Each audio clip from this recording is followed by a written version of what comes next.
Okay, so I think people are still a little bit shy. So okay, so let me actually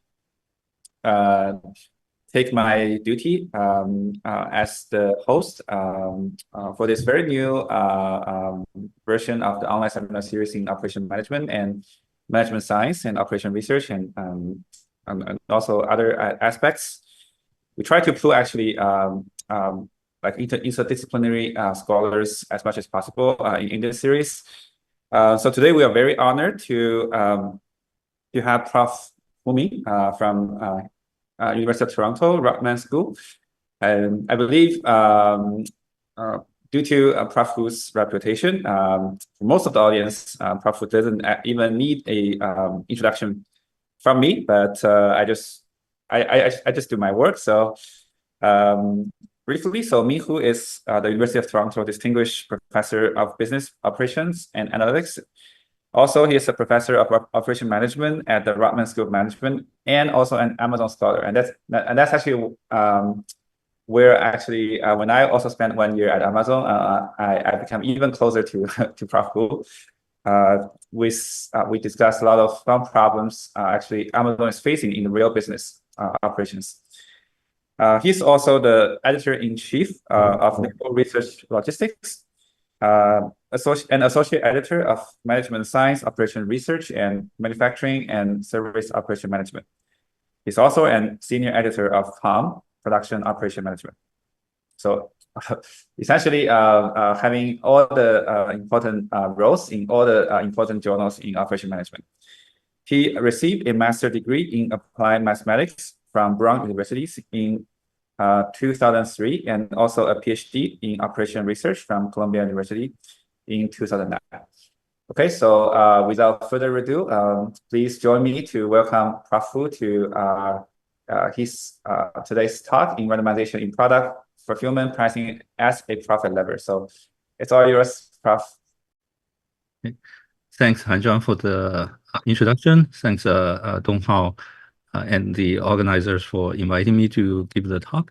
So very pleasant to have the chance to talk about something that I've been working on recently. And I try to form a theme of the things that I'm going to talk about. So today I'm going to actually talk about 3 pieces of work, and they will share the same theme. So for the past 2 and 3 years, I have been in many occasions I have been talking about pooling in various kinds of contexts. And if you think about the pooling as the most commonly adopted notion in operations management, it essentially is about creating certainty. So if you think about, for instance, let's pool the resources together. You have used to be each region you have a call center. Now you pool all of the agents into one mega call center and accepting calls from different regions, or you can do inventory pooling, right? So when you sum up the random variables, the variability in the sum is smaller than the variability in each individual one of the random variables. So pooling random things creates certainty, you gain efficiency, and that's one of the core common concept in operations management, and it manifests itself in various kinds of forms. Okay, so I listed some of the forms here. Okay, for instance, bundling is a way that actually, because of the firm does not know exactly customer valuation for products, so if I can pool, like if I can sell product through the bundling, then basically the pricing for the bundle is looking at the sum of the valuations across different products. And if I have a lot of things in the bundle, hopefully the total summation, customers' valuation for the total summation of the different products has less variability. As a result, I can price more accurately and achieve more profit. So this is the idea behind the pooling, which is about creating certainty. Okay, so actually this is not what I want to talk about today. So what I'm going to talk about today actually is instead of create certainty, we wanted to actually create uncertainty. So we're going to show in some settings, create uncertainty through randomization can help firms to increase profits. Okay, I'm going to, at the very end, tell you, comparing to the cases of when you want to create certainty, actually under what circumstances you want to actually create uncertainty. Okay? So hopefully at the end of the talk, you are able to apply this thinking to your problems and find out potentially the randomization may do better, and hopefully there's more research or innovative idea can be generated. Okay, so this is not something new, but I want to also highlight this paper. So basically, in this paper, we're looking at the classical information design of a queuing system. So in the classical queuing economic setting, it is where you have a MM1 queue. So we're going to model the congestion of the system through a MM1 queue. So customer will arrive to the system. Upon the arrival, the system designer can decide on whether to disclose information or not. So in the classical setting, the system designer either consider full disclosure or no disclosure. So in this paper, somewhat accidentally, we're motivated to study the following setting. So upon the arrival of the customer is being received the information randomly. So with a probability, the customer gonna see the full information. With the rest of probabilities, customer see no information. So we're actually being able to show in this setting, by randomizing the information disclosure, the firm can do strictly better in terms of the throughput, and also in many other cases also in terms of the profitability or social welfare. So here it opens up this new angle into many of the systems where the firms actually, if you think about the firm, can randomize like release information or randomize things in the system, they can do better. Okay, so let me get to the punchline of what I want to discuss today. So in all of the settings that I'm going to talk about, basically the firm commits to some policies. The policy can be deterministic or random, and the firm is making those decisions in anticipate agents' strategic actions. So basically, firms commits to policy, and then the agents will react to firms' policies. Okay, so for instance, in this setting, the firm makes decisions on the randomization of the information disclosure, and the customer interacted with the system by deciding on whether to join or box the system. Okay, so when a system is making decision dealing with strategic agents, so agents need to react to the firm's actions. Then in those settings, oftentimes you will see randomization does better than deterministic policy and can help generate more profit or social welfare.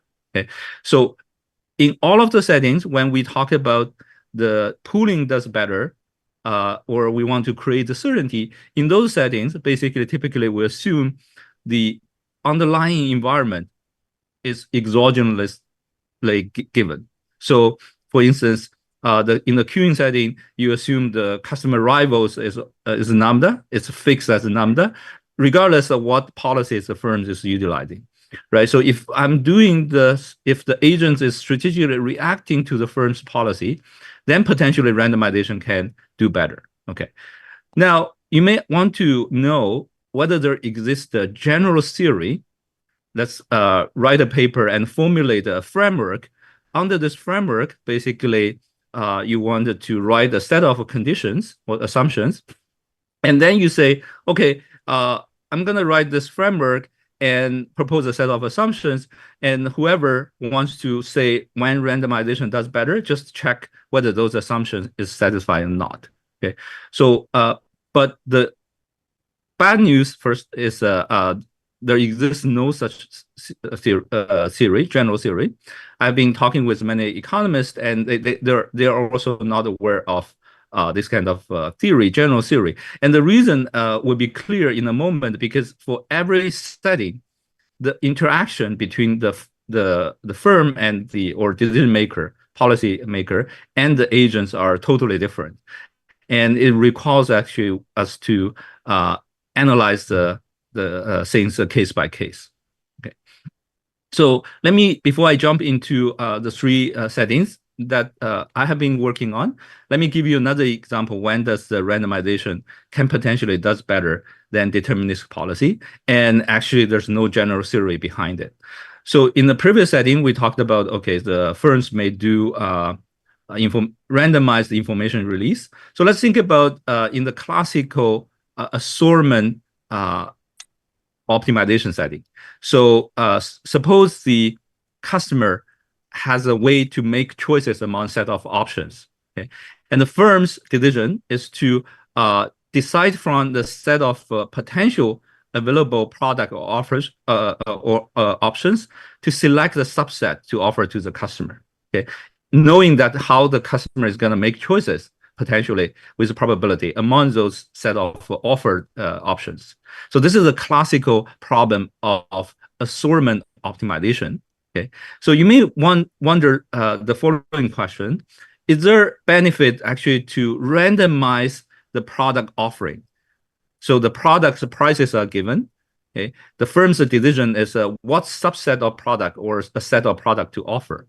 Right. So there's this randomization problem in this setting, and basically there's a paper by Will Ma looking at this setting, and the answer to that question is depends on how customer make choices.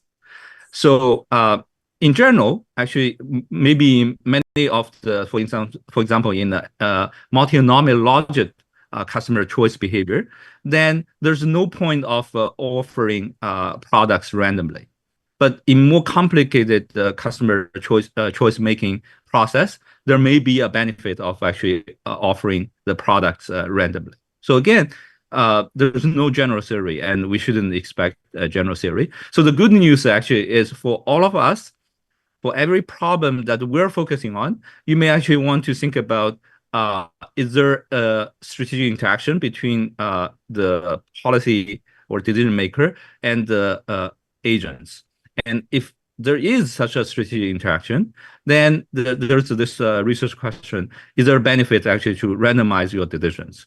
Okay, so let me first talk about the first setting. This is joint work with Qingtao Jie, who is a visiting student, PhD student with me, and also Shreya Sikar, who's a junior faculty at our group. So in this setting, we're looking at the blind box. Okay, so the motivation behind study blind box is really like a blind box as at one time is so prevalent in China. So it's initially becomes a popular idea because Pop Mart is using blind box to sell toys. But here I'm talking with like in the audience, there may be a lot of scholars from Japan. I think it's probably like the initial idea was like earlier implemented, adopted in Japanese market. But in China, it's like a more recent thing, probably within the last 10 years.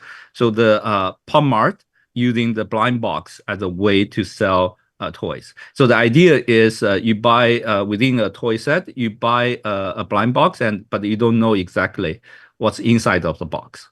Okay, so at one time in China, blind boxes become so popular.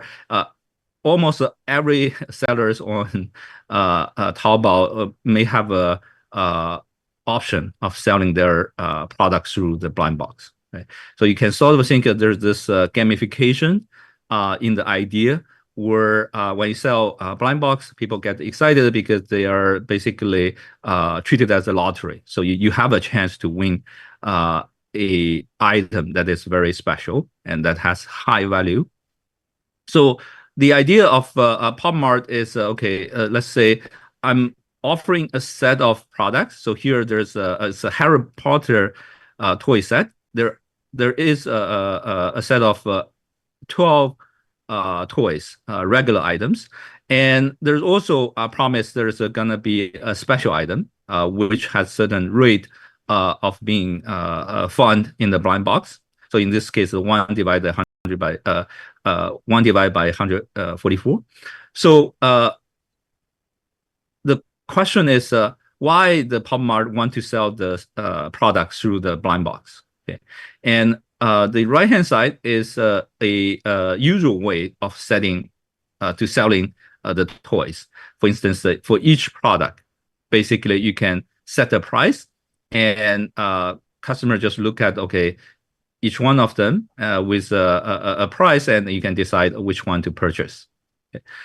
So to operations researchers or applied probabilists, this problem is extremely interesting.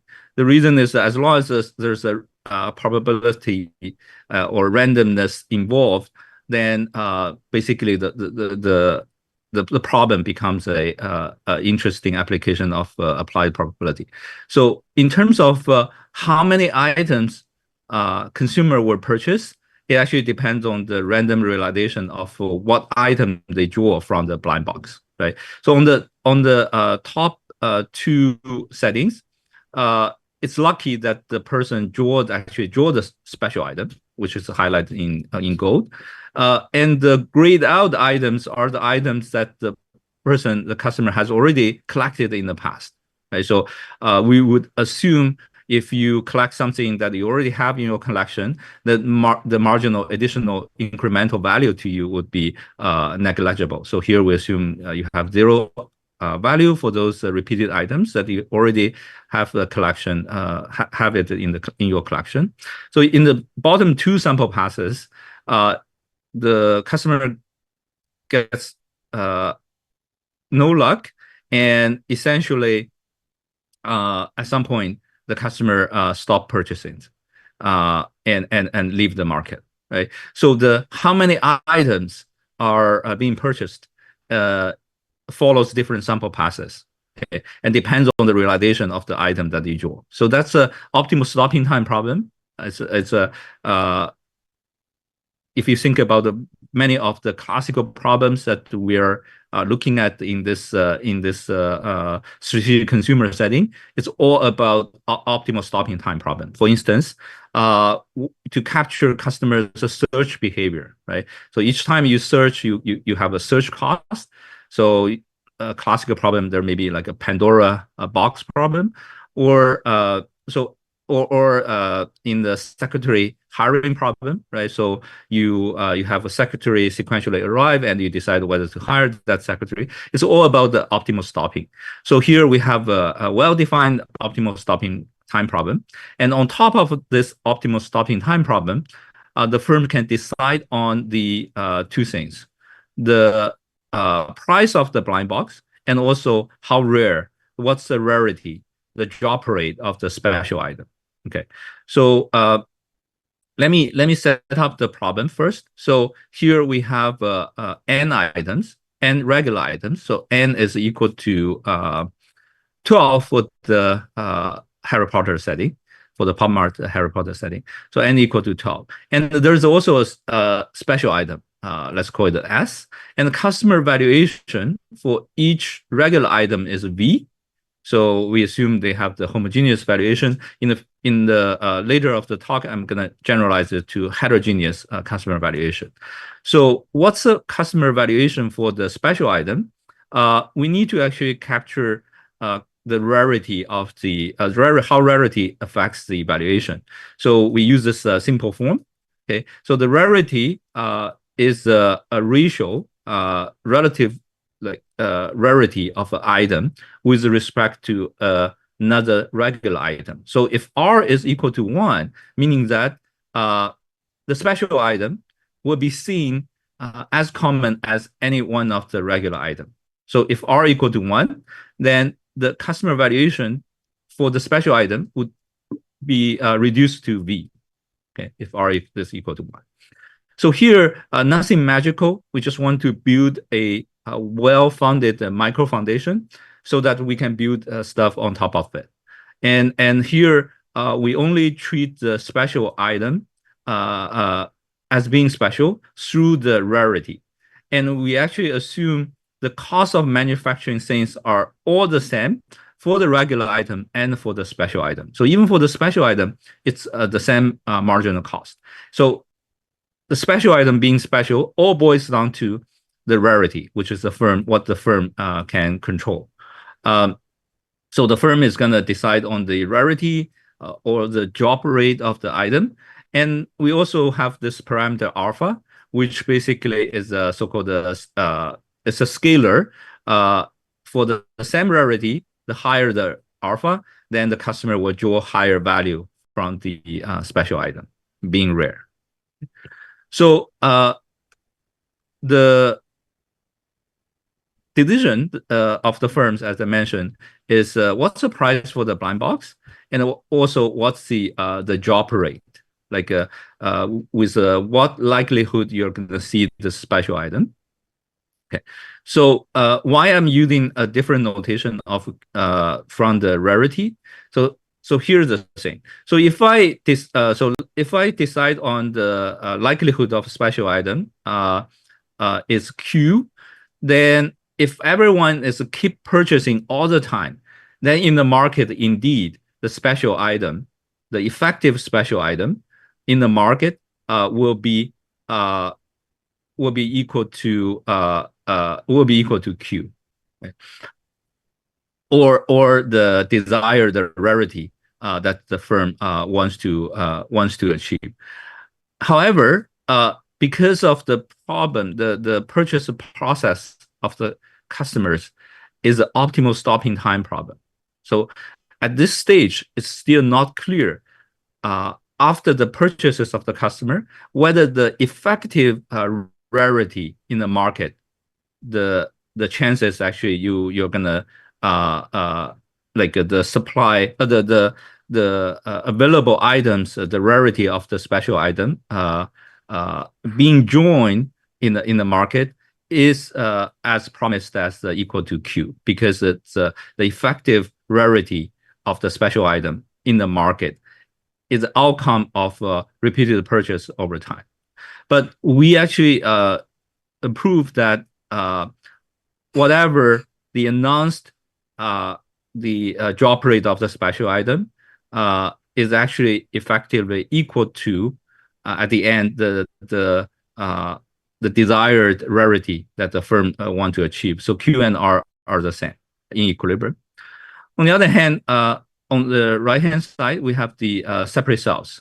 So we're gonna benchmark blind box versus separate cells, and for the separate cells, there's decision for the regular item, what's the price, and also decision for the special item, what's the price, PS and versus PR.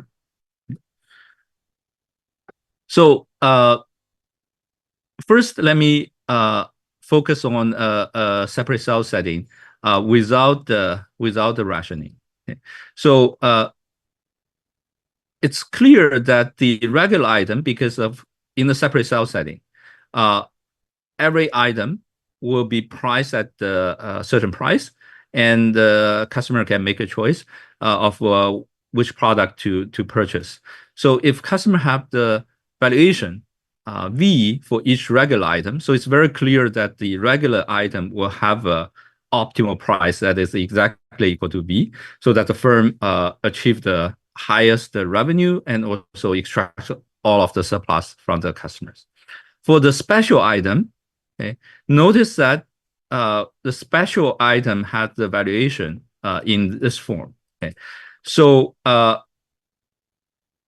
with whichever rarity level R, okay, that the firm decide, the customer will have a valuation. All of the customer will have with a mass size equal to 1, will have a valuation equal to this. Okay, in other words, if I announce the rarity of R, but there will be R is less than 1, there will be a demand equal to 1, that is all willing to pay the price at this level.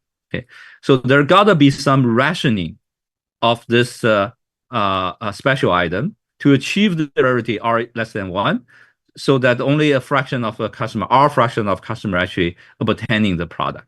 Okay, so that involves so-called rationing, even in the separate cell setting. Okay, so if you think about rationing, even on the separate cells, it already starts to mimic the blind box, right? Because the traditional separate cells does not involve any probabilistic allocation of the item. So we want to first start with a setting. Then in the separate cell setting, we don't do any rationing. We're using more traditional setting mode. So in that case, if you're not allowed to do any rationing, then you can only set if you cannot do any rationing, so the rarity has to equal to 1, because otherwise you will do some rationing. So R equal to 1, then the special item can only be sold at its face value that is equal to V. Okay, so in other words, the separate cells, if you cannot do any rationing, a feature that is naturally inherited by the blind box, then the separate cells optimal profit is just n plus 1, all of the regular items plus the special item, all sold at the value of V, and your marginal cost is a little c. So that's a very simple benchmark of the separate cells. For the blind box, now it's become optimal stopping time problem. So dependent on the state, NR is the number of unique regular items that you have collected so far, and NS is whether you have collected the special item or not, 0 or 1. So this records the current state, and M would be denote the expected purchase quantity to go, how many additional products that you're going to purchase, given you are currently at the NRNS state. Okay, so it's recursively determined by this DP. So let me unpack the DP a little bit. So this is your current state. Okay, so with some probability, with 1 minus Q, so Q is the drop rate of the special item. So with Q probability, you're gonna if you haven't purchased the special item in the past, you get the special item with probability Q. So that's the second line. Okay, with 1 minus Q, you're gonna get the regular item. So with the M minus NR divided by N probability, you're gonna get a regular item that you have already collected before. So with that, so M minus NR is you're gonna get a new regular item. So that's where your state will increase by 1 for the regular item. With the rest of the probability, you collect something that you have already in your collection, and your state does not change. Okay, so this is this DP, and if you plot this M expected purchase to go function at the state 0, 0. 0, 0 means that before you start to purchase. So this would be the expected purchase volume the firm is expected to see, okay, in the market. So horizontal axis is the price, vertical axis is the purchase volume. So basically, we have this graph as price and purchase quantity, okay, expected purchase quantity. So by Econ 101, you expect this curve to be downward sloping, right? Higher the price, lower the purchase quantity. So for the separate cells, what we see here is in this plot, the V equal to 10. So if you set the price lower than 10, everyone is going to purchase all 13 items, okay? And if the price is higher than 10, nobody is going to purchase anything. So it is a downward sloping, but it's a step function. And it's optimal for the firm to choose the price at 10 for the separate cells. For the blind box, what you see here is this green curve. It's downward sloping. It actually becomes a continuous curve because of we're taking expectation over many, many sample passes. Okay, so this is actually a nice feature that you're going to see it actually played to the firm's advantages in some settings. So on the left-hand side, we plot the optimal price for the blind box when the marginal cost is low. So when marginal cost C, let's say, is equal to 0.7, okay? So let's look at the red rectangle, okay? So red rectangle is basically the area of the rectangle is the profit for the separate cells. Why? Because the optimal price is 10 for the separate cells, and the height of the rectangle is a purchase quantity, that's 13, and the marginal marginal cost C is 0.7. So this rectangle, the area, 10 minus 0.7 multiplied by 13, the area of the rectangle is the profitability for the separate cells. Visually, okay, we can see that any of such a rectangle with the left end starting at the 0.7 for the blind box basically is the profitability for the blind box. Okay, so for instance, in this case, if I set the blind box price at 5 on expectation, I expect that there's about 50 purchase per customer, and 5 minus 0.7 multiplied by 50, the area of the green green rectangle is the profit for the blind box. And visually, you can see that the green rectangle has an area larger than that of the red rectangle. Okay, so this shows that in this case, we can achieve higher profitability by using blind box. And the reason is because we can set the price relatively low at 5, and we encourage a lot of repeated purchases. So there's only 13 unique items, but on expectation, customer purchase 50. And the reason is they are motivated to collect the rare special item. Okay. On the right-hand side, when the marginal cost is high, let's say 9.5, as you can see that the red rectangle now is shrink with a very tiny width. And so 10 minus 9.5, so 0.5 is the margin, okay, multiplied by 13. That's the number of purchases. So the area of the red rectangle is 13 times 0.5. Okay. Well, what you can see here, again, we can try to search for the optimal prices for the blind box to maximize this the green rectangle. So in this case, as you can see that we can set a price that is higher for the blind box, higher than 10. So the right end of the green rectangle is actually roughly 13. So you can set the blind box at the price higher than if you allow the customer to see the item, and each one of them is have a valuation of 10. Okay? And the reason is, again, is because customer is still willing to purchase a blind box because they have a chance to get the rare special item. So in this case, again, visually, the area of the green rectangle is larger than the area of the red rectangle, and the reason behind is the firm can set the price for the blind box higher than 10. Okay. Although on average, customer will purchase less than 10, so 10 items. So for instance, 5 items here, but still the profitability would be higher than separate cells. So mathematically, there's many different sample passes. Along different sample passes, it has different duration. Customer have different purchase behavior.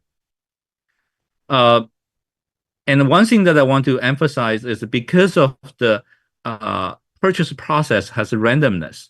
So there are many sample passes. So if I plot the number of purchases, it's the number of purchases is a random variable. So it has a distribution, depends on the sample pass, depends on the realization of the item that you draw. And what we are looking at is M00. So that's the expectation of the distribution. So what I plot here is the green curve is a empirical distribution of the number of purchases. And on expectation, it's about 50 items, 51 items. Well, for the separate cells in our setting, it's deterministically all the probability mass is accumulated at one point, which is 13. Okay, similar on the right hand side. Again, in our setting, number of purchases is a random variable. So we have some theory results. For instance, if there's no rarity in the blind box, so the R equal to 1 means that the special item is as common as a regular item. So in that setting, definitely separate cells will be dominated by separate cells will dominate the blind box. So there's no point of using blind box. If there's many items, regular item, and the special item becomes extremely rare, again, blind box is dominated by separate cells. In this case, there's no hope for the customer to get the special item because it's so rare. So the rarity cannot be too low or too high. It has to in the intermediate range to encourage customer to make repeated purchase. So comparing the profitability of the separate cells and the blind box, we show that for given marginal cost, if the status seeking, so recall that this alpha is the scalar for the same rarity, higher the alpha, the higher the customer valuation for the special item. So if the there's a cutoff on the status seeking level. So if the alpha is sufficiently large, then it's better to use the blind box. On the other hand, for the same status seeking level, if the cost is low enough or the cost is high enough, blind box does better than separate cells. Otherwise, separate cells dominates. And the reason behind that the blind box can dominate separate cells is as what I explained. So when the marginal cost is low, so here I plot horizontal axis is the marginal cost, vertical axis is the optimal profit. So we see that the blind box does better. The green dominates red for low marginal cost and higher marginal cost. And let's unpack this result by looking at the prices. So when the marginal cost is low, you actually set the optimal blind box price as lower than 10, otherwise higher than 10. Right? So when the marginal cost is low, by setting blind box prices low, you encourage a lot of purchases. Okay, of course you're gonna. So here the last graph is as marginal cost increases, the rarity of the item, special item, will also increases. And the reason behind is notice that in the second graph, when marginal cost increases, the blind box prices increases. So to compensate the price increase, you need to make the special item less rare, more common, so that the customer is willing to repeat the purchase. Okay. So we theoretically show that, okay, these are the conditions under which the blind box dominates separate cells. First, the rarity has to be less than 1. The special item has to be rare. And then when the cost is high, you actually have to charge a blind box prices higher than the customer valuation.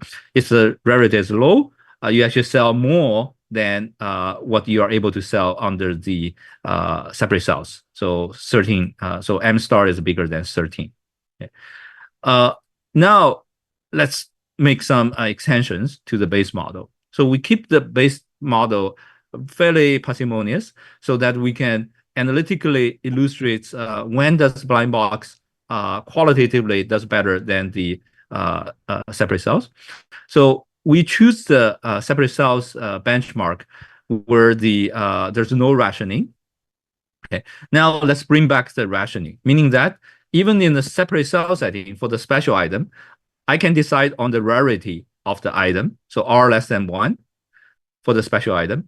And because everyone is gonna want this special item, so I have to enforce the rationing. Only R fraction less than 1, R less than 1 fraction of a customer can get the item.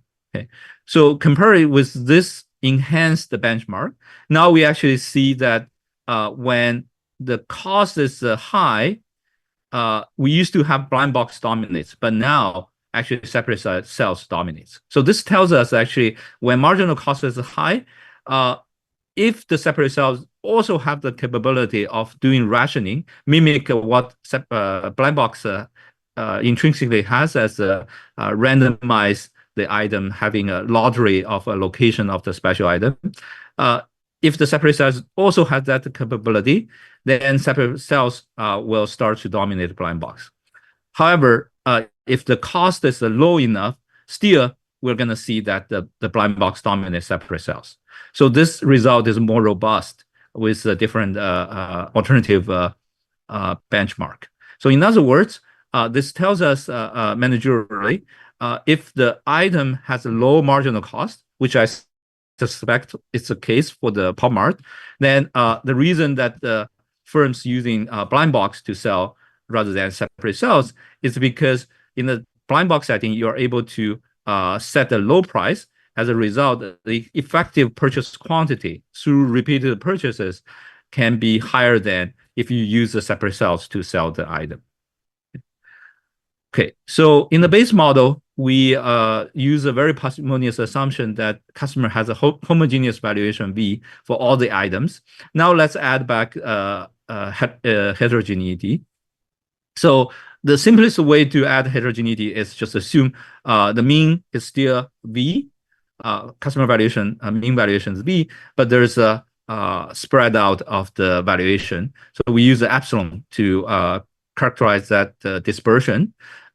And we're able to show that the ratio between the blind box, the profit ratio between blind box and the separate sales is actually increasing in the epsilon, meaning that when there's more heterogeneity, more dispersion in the valuation, blind box tends to do better.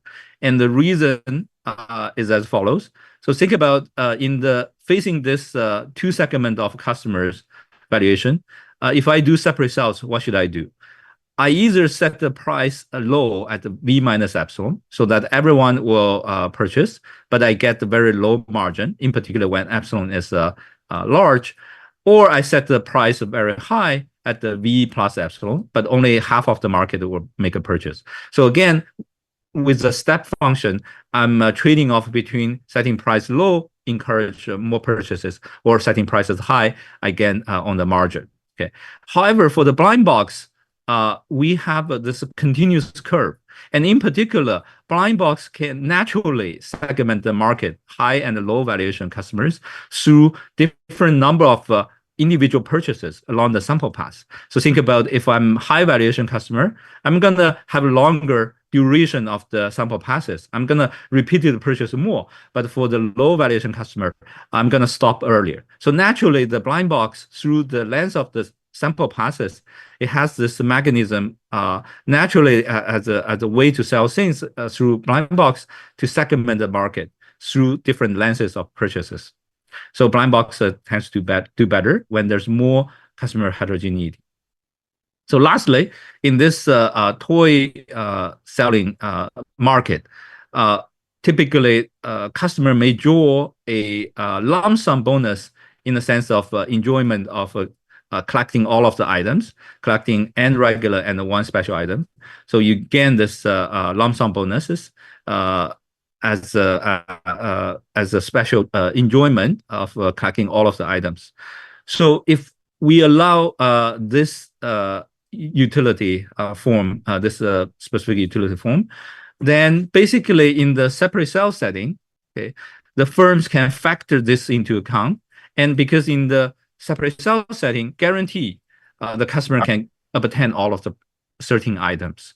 So the firm can price this V check in the price of the separate sales items. So for instance, each item can be priced at the V plus V check divided by 13, right? So guaranteed in the separate sales setting, because the customer for sure is going to collect all of the items, so the firm can extract that surpluses. As a result, blind box now needs to beat a separate sales that is has a benchmark that is harder to beat. And blind box cannot necessarily extract all of that the V-check surplus because there's randomness in this process. So customer may not necessarily collect all of the certain items, and they may ended up just purchases a few and then leave the market. So in this case, if there's a lump sum bonuses, then actually the performance of the separate sales tends to do better, and the blind box will tends to do worse. All right, so let me summarize. So in this setting, okay, the firm makes decisions on which selling mechanism to adopt. So either blind box or separate sales, right? And the customer as an agent will react to whichever selling mechanism the firm is using. If I do separate sales, they're gonna have a one way of making purchase different amount than if I'm using a blind box. And in the blind box setting, different if I choose different price or different drop rate, the customer will have a different purchase quantity, right? So the agent will react to the firm's policy. So in this case, we actually show a blind box by randomized product offering can do better than separate sales. Okay, it does better when the cost is low. So when the cost is low, you set the blind box price as low, and you encourage a lot of repeated purchases. Or when the alpha is high, or when there's a lot of valuation heterogeneity in the market. Okay, so this is just one example where we see the customer will strategically react to the way that the firm's selling things. Okay, and because of the strategic reaction to the firm's policy, if we jump out of the box of separate sales, which is a commonly used selling mechanism, and think about the blind box, which randomizes the product offering, you are able to show under some cases, blind box randomization can do better. So randomization, although by default weakly presumes the deterministic policy, but it may not strictly improve your profitability, right? So we need to identify the condition under which it strictly improve your profitability. Okay, so this is just one example. So let me quickly, using the remaining time, very quickly go over two more examples, and then you will get the idea that dependent on the setting, you may have a different, you may expect a different result, and you have to analyze case by case. Hi, Hanzhong. Yeah, so maybe before I go ahead, just think maybe it's good also to take some questions about your first part. Sure, yeah. I actually have a quick one. So because think of blind box, I think maybe it seems to me that you are more towards the physical blind box, but as I also I was thinking maybe they're also like pretty prevalent in the gaming industry. But I guess in that case, then when you the customer try to purchase, then when they got some item, then there will not be replacement, right? So, but I guess in your analysis, you're assuming even if a customer repeatedly get multiple regular items, the probability it gets another one, regular one, is still like pretty like the same, right? Do you have any insight if there's analysis for the place where there's no replacement? Yeah. Great point. So actually, I promised to also respond to earlier Professor Fukumitsu that how this can potentially linked with some of the practice. So as Hanzhong mentioned, in the gaming industry, within the video game, there is this loot box that you can purchase. And in that setting, because of in the video game, everything is digitalized. So the firm exactly know how many items what kind of items I already collected in the game. So there's a version of the loot box or blind box that I always will drop random things that is not in your current collection. Okay, so we can call this a non-repeatable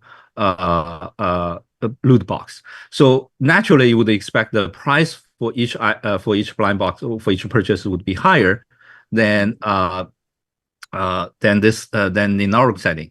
So in our setting, it's very natural that there's no way firms know what's your collection, and because we're selling this product in the physical fashion, right? So there are works. So Hanzhong, there's a work by my colleague Ning Yuan, Lei Xiao, which I see that you also will invite him to give a talk, and Adam from Columbia. So they have a work. It's a four co-author work, and also Michael Hamilton from University of Pittsburgh. So they have the paper on a loot box, and in their setting, they're primarily focused on comparing the repeatable blind box versus a non-repeatable blind box. So you can think about even Okay, this is it. also interesting, research question. Yeah, I see. Yeah, thanks. Yeah, let's see if in the audience maybe we can have one or two questions before Prof. Hu jumps to the remaining part. If there are more questions for the first part, you can just unmute yourself and.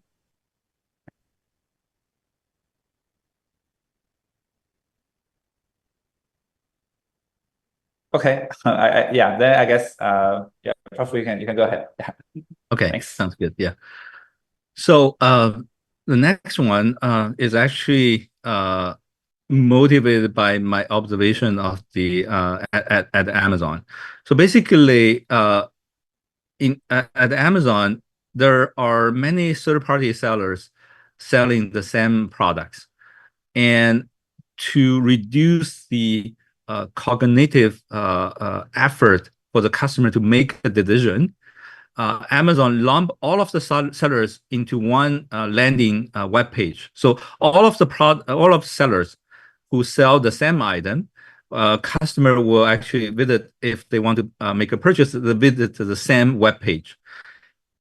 So in the eye of the customer, there's no difference of which seller to fulfill that item. This is a different from in Taobao. Basically, there are many sellers selling the same product. So when you browse the different stores, you actually see the same product showing multiple times. And it's really like, to me, it's takes a lot of cognitive effort to actually distinguish, okay, actually to make a decision of which seller to purchase from. So to reduce that effort, Amazon actually lump all of the sellers in one web page. So this is actually called the Amazon buy box. So the previous setting is a blind box. Here is a buy box.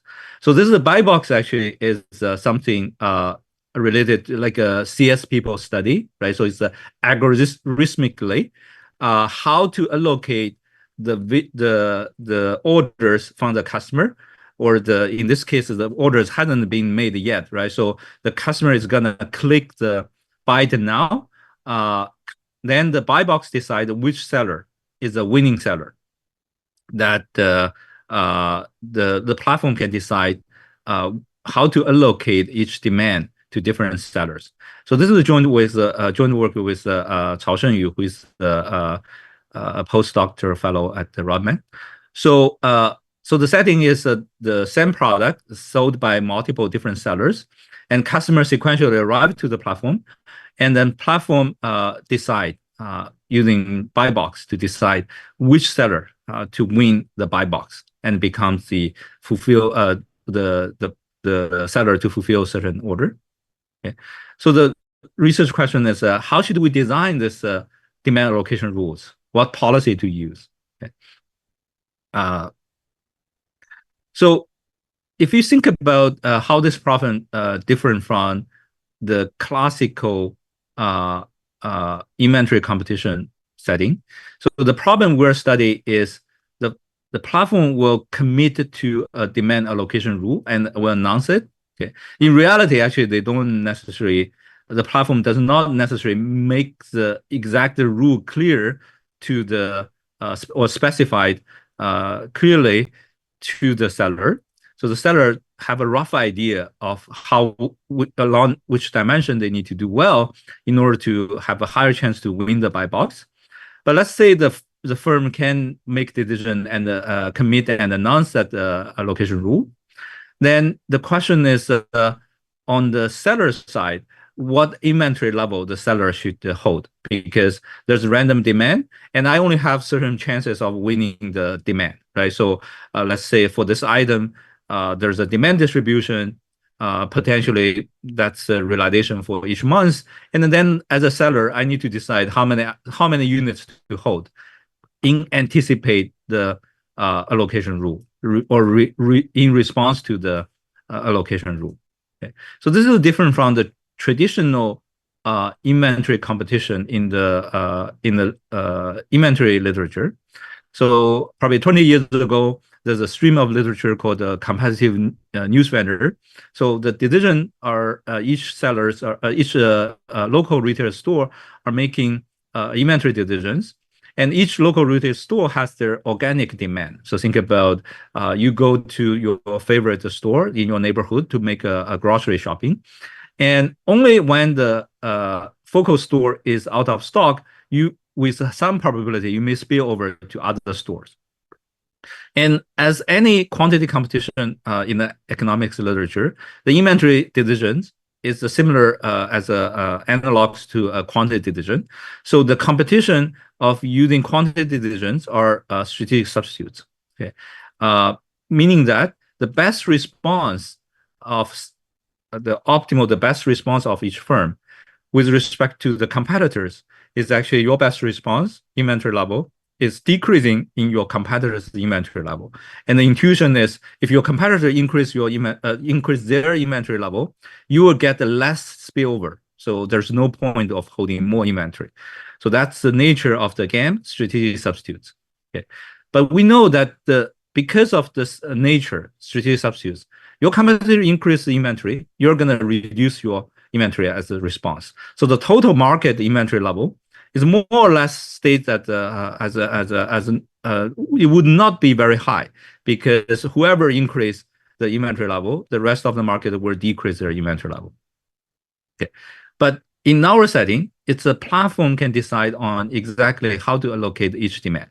Okay, so we're going to show that with a commitment on the demand allocation rule, the platform is able to change the nature of the game from strategic substitutes to strategic complements, meaning that strategic complements means that if my competitor increase their inventory, I'm going to increase my inventory as well, so that the market becomes inventory holding game becomes more intensified, and as a result, the platform can incentivize the seller to hold more inventory, potentially extract more surplus from the seller. Okay.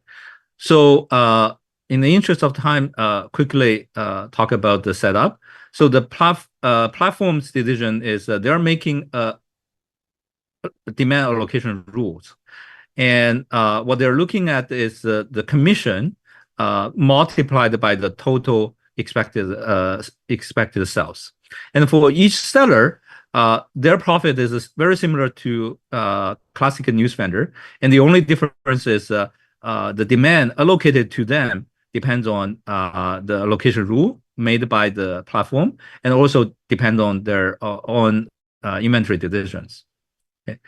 So let's think about what are the potential options for the platform to utilize in order to allocate the demand. Okay, so one option is, let's suppose for each arriving demand, the platform can keep a priority list. Okay, so suppose for the first demand, the seller will keep a list of 4231, meaning that the platform will go to check with seller 4 first. If seller 4 does have the inventory, then this first demand will go to seller 4. Okay. If seller 4 is out of inventory, then I'm gonna go to seller 2 to check if seller 2 can fulfill that order. So each demand is located to the seller following a priority list, right? So this would be a class of priority demand allocation rules. Okay. So we show that among the seller who may have a different marginal fulfillment cost, the marginal cost as in the news vendor. So there's a more efficient seller and there's less efficient seller. Regardless of whatever priority list that you maintain, okay, all different priority policy will always result in the same platform payoff. Okay, so actually, if I'm restrict myself within this priority list class of policies, then there's I don't care as a platform if I look at my profit, which priority list to maintain. And the market total inventory level is always equal to the news vendor quantity of the most efficient seller if the seller is the sole seller in the market. Okay. But different priority rule may result in different seller surplus allocation. So this is what the deterministic policy can achieve, which is the total market. So total inventory level in the market is equal to the new standard quantity of the most efficient sellers. So we are able to show that actually you can improve beyond that by randomization. Okay, so let me first talk a little bit about why regardless of the priority, you always actually the total market inventory level is always the same. Okay, so suppose there's two sellers, one more efficient one, the other is a less efficient one. So suppose the more efficient one, like if the seller 2, who is the more efficient one, always has a higher priority, okay, then this seller is if a monopoly in the market, so he's willing to order up to 100 units, and that's his new standard quantity. Okay, so suppose the seller 1, actually less efficient seller, is always has the higher priority. Okay, and the less efficient seller, we're only willing to hold the inventory up to 50. So that's his inventory new standard quantity. Okay. So the seller 2, in this case, will get the spillover demand when the seller 1 run out of stock at the 50. Okay. But how much more the seller 2 is willing to hold? He's only willing to hold up to his new standard quantity. So he's only willing to hold the inventory to make up the difference between 100 and 50, and the total market inventory level is stay at the 100, which is the new standard quantity for the most efficient seller. So this is the reason why, regardless of what priority rule you're using, the total market inventory level is always the same. Okay.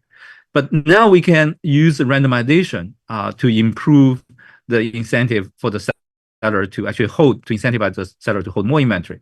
So what do I mean by randomization? So for each arriving demand, we're gonna toss a dice, and with each outcome, you find out a different priority list. So actually, for the first arriving demand, now it's not like I keep just one deterministic priority list.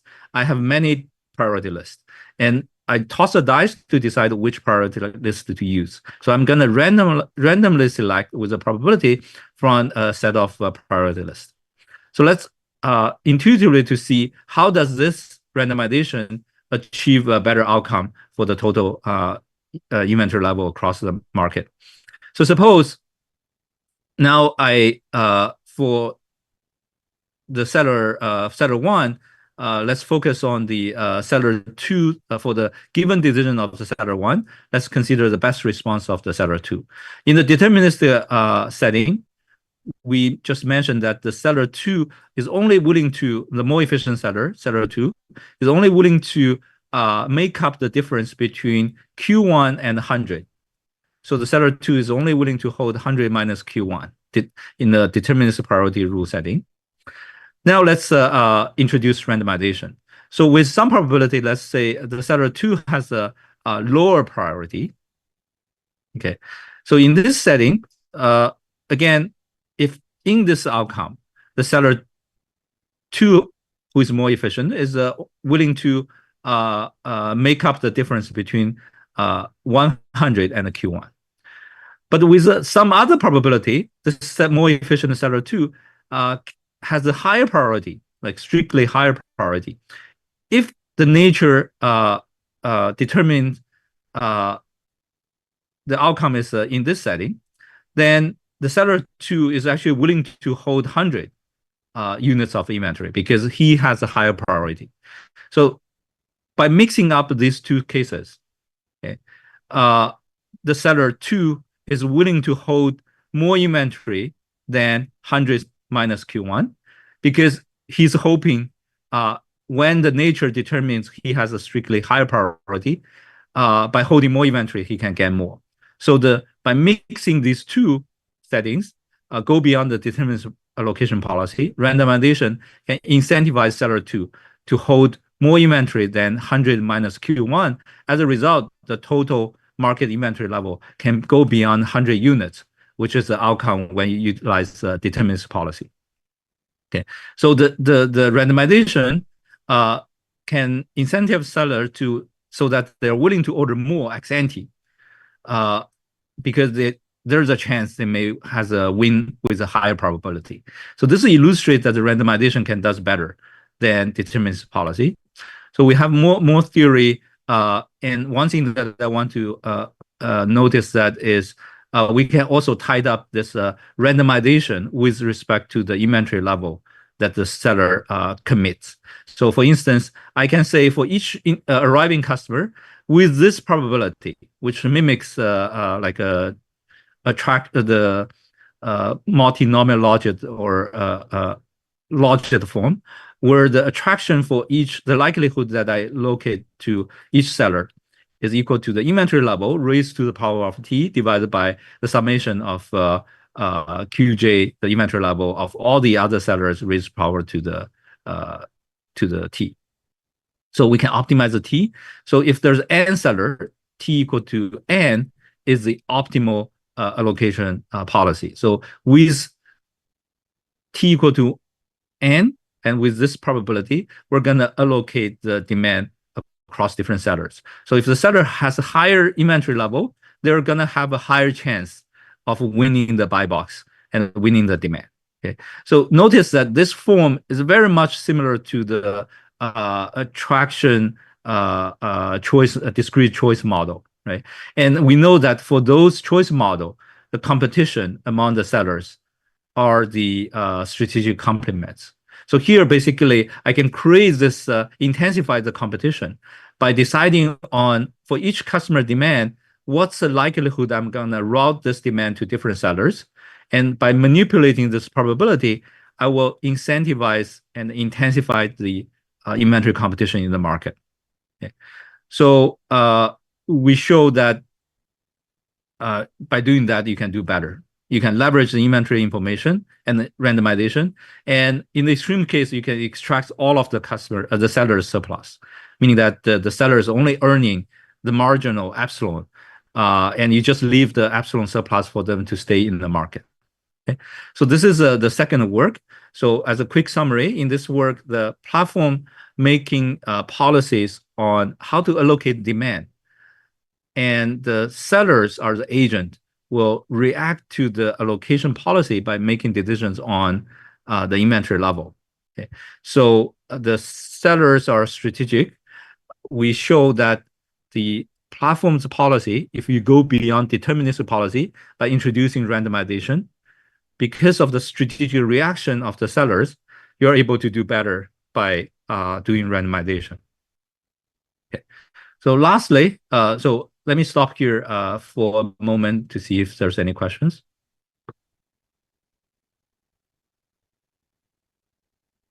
Okay, so probably we can save the question to the end.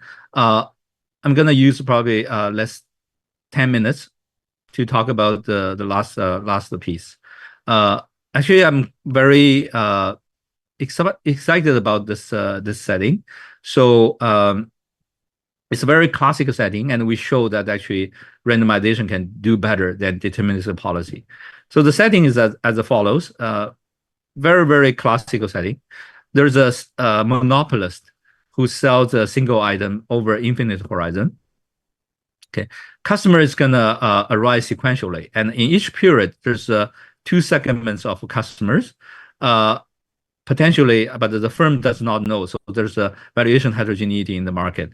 Alpha fraction, certain fraction is a low valuation customer. Their customers are all strategic. They're willing to wait, but for each period they wait, there's a waiting cost. With the rest of probability, there's a high valuation customer, and their waiting cost is a CH. So their valuation is higher than their waiting cost. That's the case for both segments. So basically, this is the most classical setting where typically people use this setting to show certain policy can do intertemporal price discrimination. So you may use a pricing mechanism to induce those low valuation customer or those patient customer to wait a bit longer in the market. And then you use a promotion to clear the market, to clear those cumulative waiting patient customer with a low price. But hopefully during the regular time, you just charge higher prices to those high valuation customers. So this is the most classic setting. Actually, it traces back to the cost conjecture 50 or 60 years ago. Okay. So people have been showing in this, if you use a deterministic policy, the policy will look like as follows. So it's going to be a cyclic policy. So you're going to repeat things in cycles. Within each cycle, you have a decrease in prices. So you start with a high price, and then you decrease the prices. And at the very end of the cycle, you're going to see the customer going to see the lowest price. So you can call that the end of cycle promotion. And then you start to repeat the cycle again and again. Okay. So the idea behind why this is an optimal policy, if you have to charge the prices deterministically, is because you actually want to induce those low valuation customer to wait. So you wanted to use this waiting to separate the high valuation customer and the low valuation customer, so that you can charge the high valuation customer high price, low valuation customer low price. And how would you do that? You do this cyclic pricing, and within each cycle, you reduce the prices. Okay, so let's think about the high valuation customer. So in each period, there will be some high valuation customer to arrive.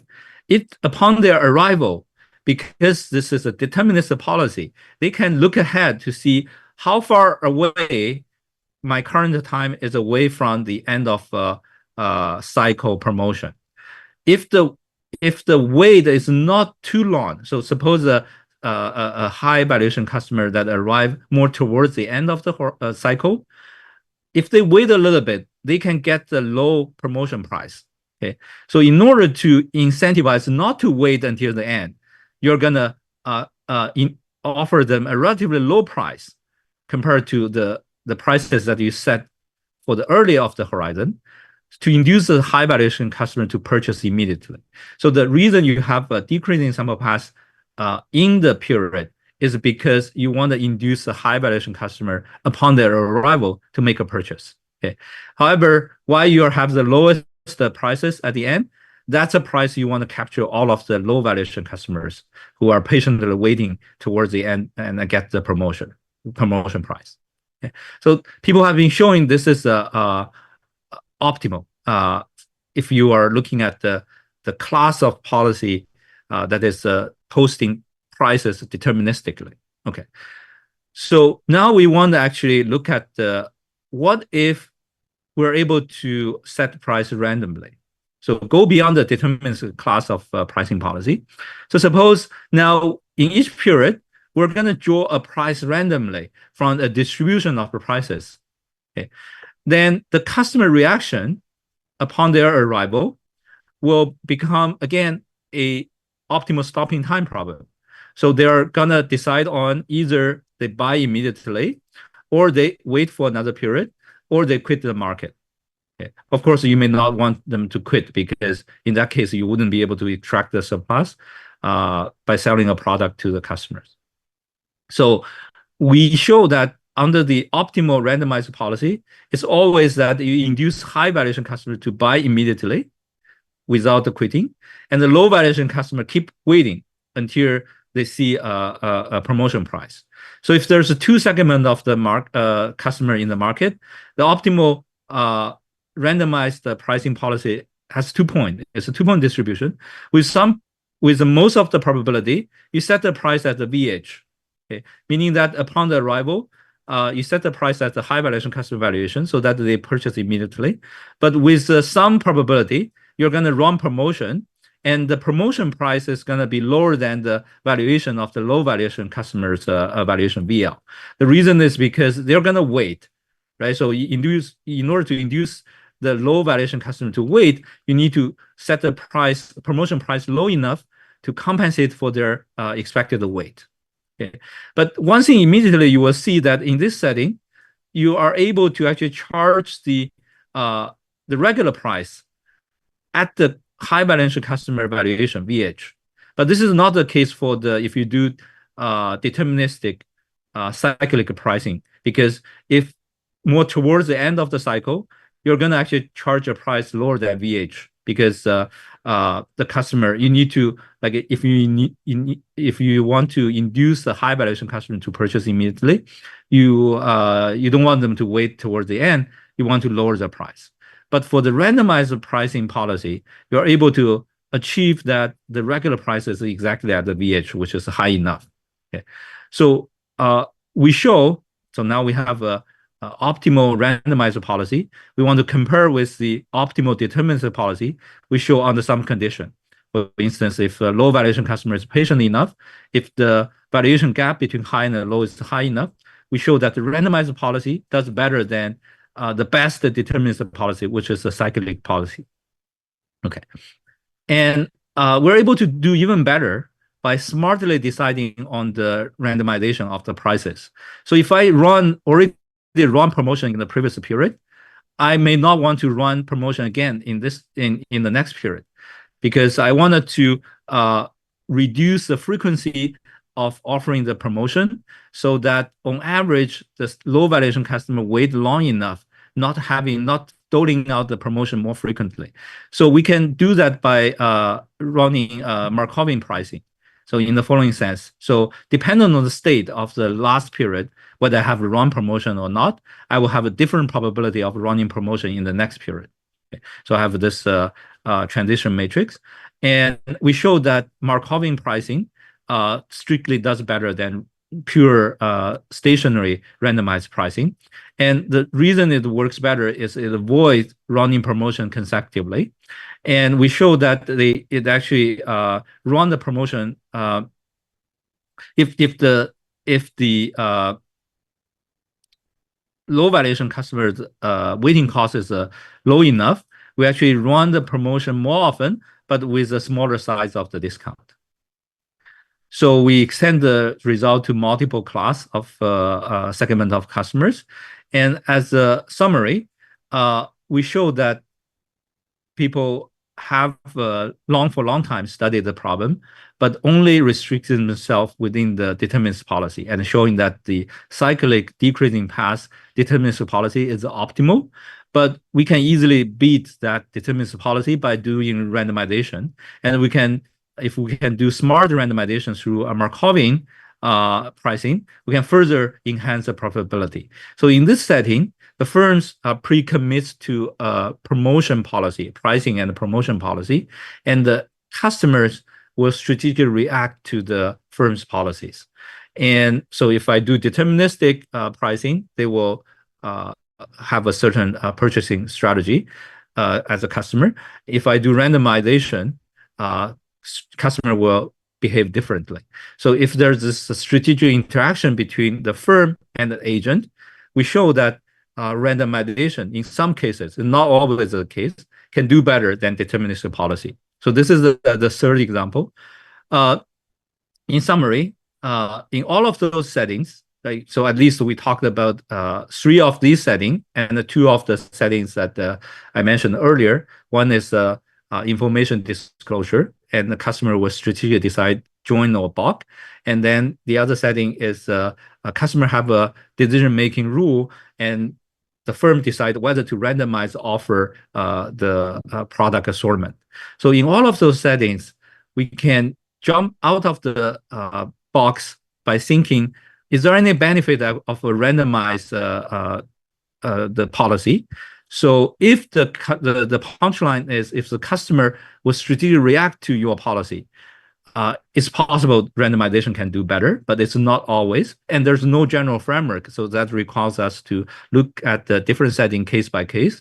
So that potentially may open up many research directions that we can explore in the future. So thank you very much. That's all I want to share. I'm happy to take any questions. Thanks, Prof. Fu. This is really excellent talk, and you definitely showcase the power of randomization versus the more traditional deterministic policies. So yeah, I do have another follow up. So then we will have times for other audience to ask questions. So in your third part, yeah, I think yeah, we can see the power of randomized pricing, but I guess still the deterministic one is also of practical value because even though it allows easier for customers to strategically wait into the end, but like I guess in many cases the company wanted to have a like a markdown price curve, right? Instead of like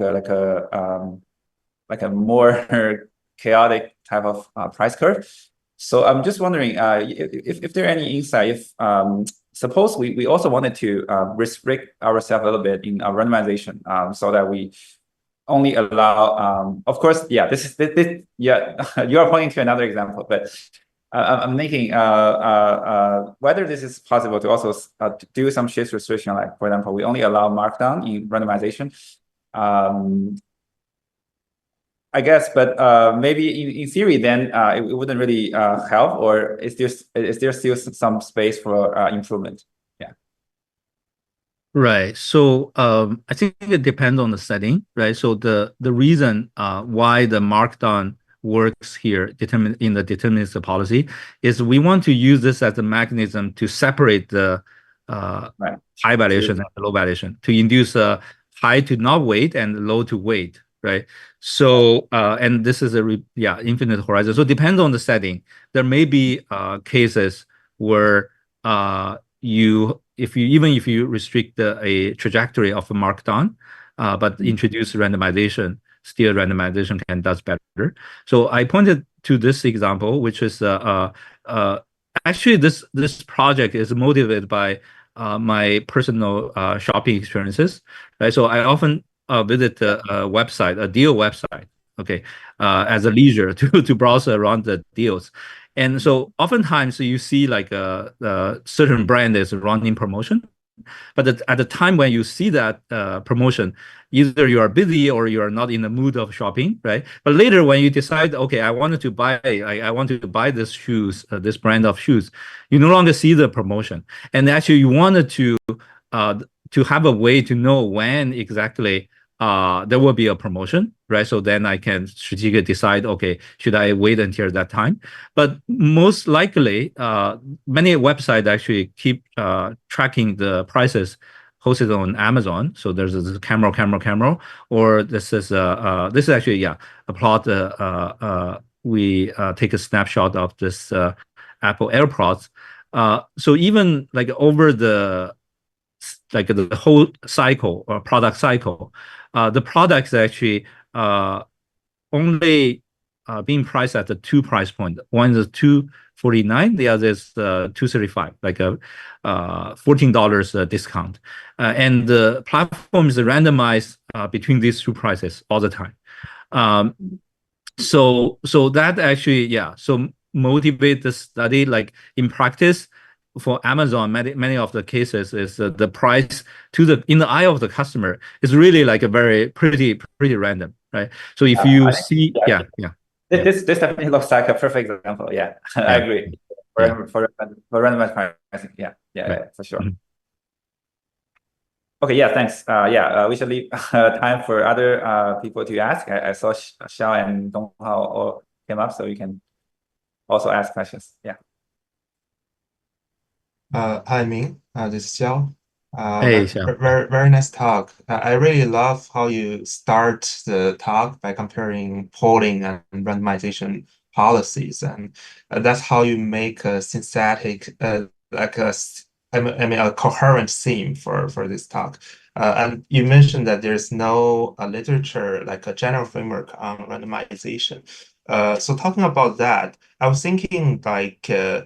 In economics, I guess there's no specific framework for this, but it does have a connection with randomized algorithms in theoretical computer science because they have rich discussion on when randomization works, like provide better performance compared to deterministic algorithms. And the reason, like to me, I'm not an algorithm person, but to me, I think the fundamental reason is that when we consider an adversarial criteria, like there is an adversarial oracle that always give me the worst environment.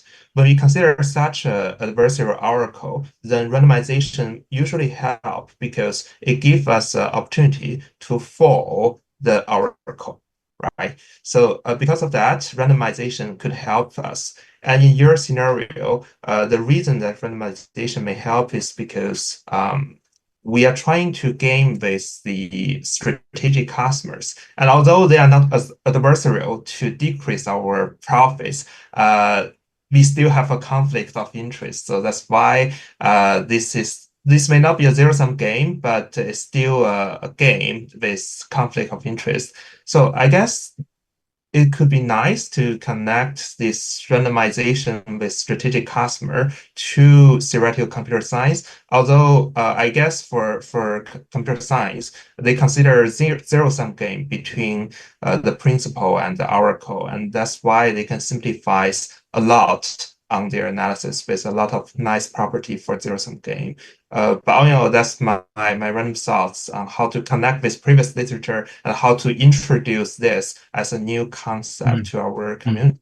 Yeah. So basically, I wouldn't say this is a new concept. It's just I feel like over the time I have this realization or observation, and I agree with you. Actually, what you just said is exactly so. If there's the policymaker is playing a game with the agent, right, or with another person or agent, then it's possible you do randomization. It can leads to better outcome than deterministic policy. But again, I want to emphasize this is not always the case. It depends on the parameters, right? So even think about the whether randomization of product assortment optimization, adding randomization does not necessarily always help. You can actually show randomization leads to the same outcome as the deterministic policy for given class of customer choice behavior, right? So I would say like in natural the randomization weakly dominates deterministic policy, but they can be equal. So it actually requires us to look at the scenario case by case or settings case by case. Yeah, I think so. Yeah, and overall, I think the technical challenge is because it is not a zero-sum game anymore. So that's why we have to consider them case by case. Right. Yeah, that's right. Yeah. But I think it's a very good angle to think about this stream of works. Yeah, that's very inspiring to me. Okay. Thank you.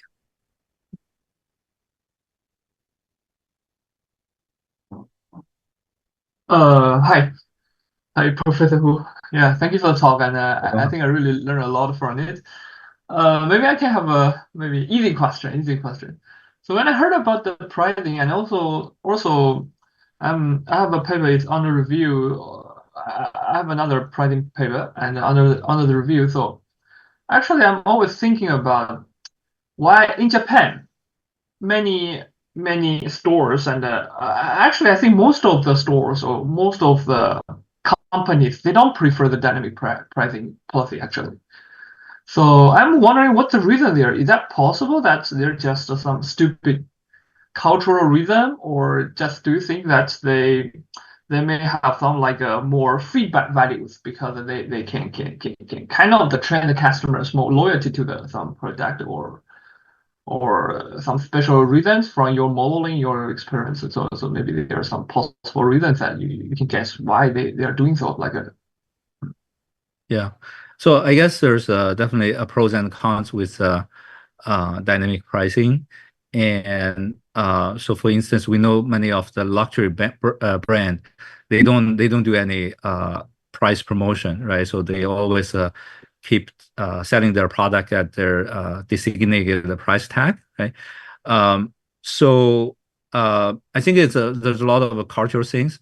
So before the airline deregulation and start to do dynamic pricing, you would think it's outrageous to actually see on the same airplane, you and your neighbors are paying different prices for the similar seats, right? So this is completely it takes time for the customer to get used to this concept.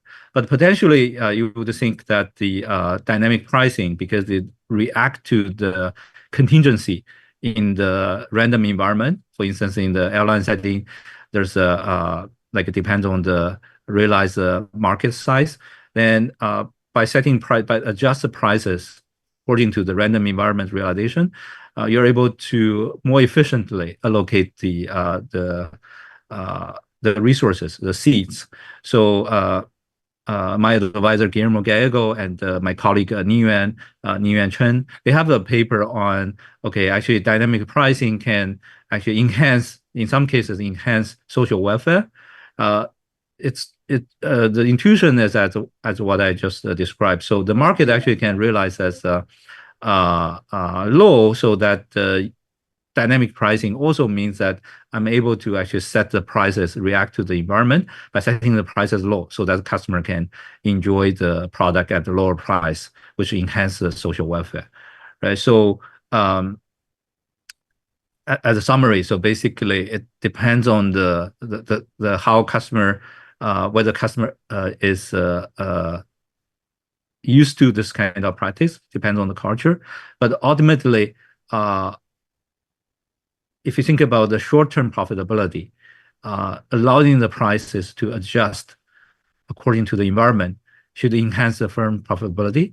But of course, for instance, if I often do promotion and sell product at a lower price, that may leads to customer behave strategically. So there's a huge literature saying, actually, by not running promotion, not train customer to strategic behave, may do better than doing dynamic pricing, right? So it depends on the situation, I would say. Yeah. Mm-hmm. I see.